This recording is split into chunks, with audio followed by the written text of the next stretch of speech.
In Matthew 27, verse 11 to 14, Jesus stands silently before Pontius Pilate as religious leaders hurl false accusations. His silence fulfills Isaiah 53:7, prophesying the Messiah would not open his mouth. Historically, Roman trials required self-defense, yet Jesus' quiet defiance reveals divine sovereignty over human injustice. Archaeologists note Pilate's Jerusalem palace had stone pavements matching John 19:13's stone pavement, where this confrontation occurred. John 19 verse 9 to 10 records Pilate's exasperation as Jesus refuses to answer. The Greek word thomazo, to marvel, describes Pilate's shock. A Roman governor expected deference.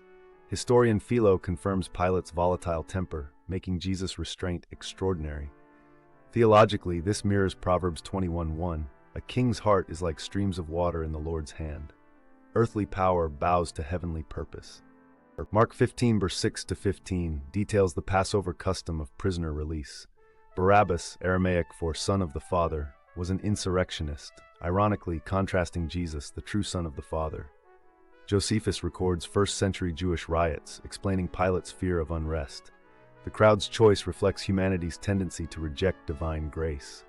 Early Church Father Origen noted this as symbolic of substitutionary atonement. Archaeology confirms Roman flagrum whips had embedded bone fragments, fulfilling Psalm 129:3. Plowmen have plowed my back.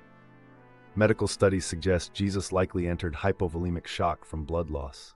Yet Isaiah 53:5 declares this suffering brought our healing. The early church venerated the Lithostrotos pavement, John 19:13, where this occurred, its grooves still visible in Jerusalem today. John 19:2-3 describes the brutal mockery. Botanists identify Ziziphus spina Christi thorns, native to Jerusalem, 2 to 3 inches long, capable of piercing the scalp. The purple robe, Mark 15:17, symbolized royalty, a cruel jab at his messianic claim. Yet Revelation 19:12 later depicts Christ wearing many crowns, transforming this humiliation into glory. Theologians see this as the already but not yet kingdom paradox. Historical records confirm crucifixion victims carried the crossbeam, patibulum, weighing 75 to 100 pounds. Luke 23:26 mentions Simon of Cyrene, likely a Passover pilgrim. Cyrene, modern Libya, had a large Jewish diaspora. In 1961, archaeologists found Simon's probable hometown inscribed on a Jerusalem ossuary. This involuntary act models Galatians 6:2, carry each other's burdens.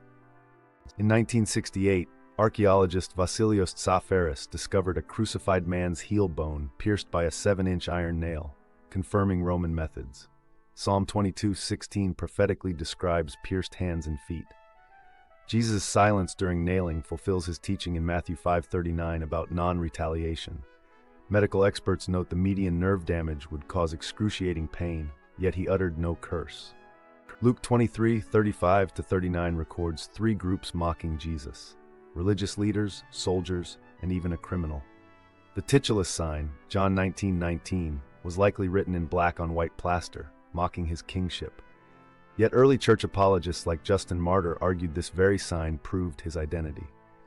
The thieves' contrasting responses illustrate humanity's binary choice toward Christ, rejection or repentance. Luke 23 verse 34 records Jesus' first crucifixion words, a prayer for his executioners. The Greek aphiema, forgive, means to release debt. Remarkably, Acts 6:7 later notes many priests became believers, perhaps some present here.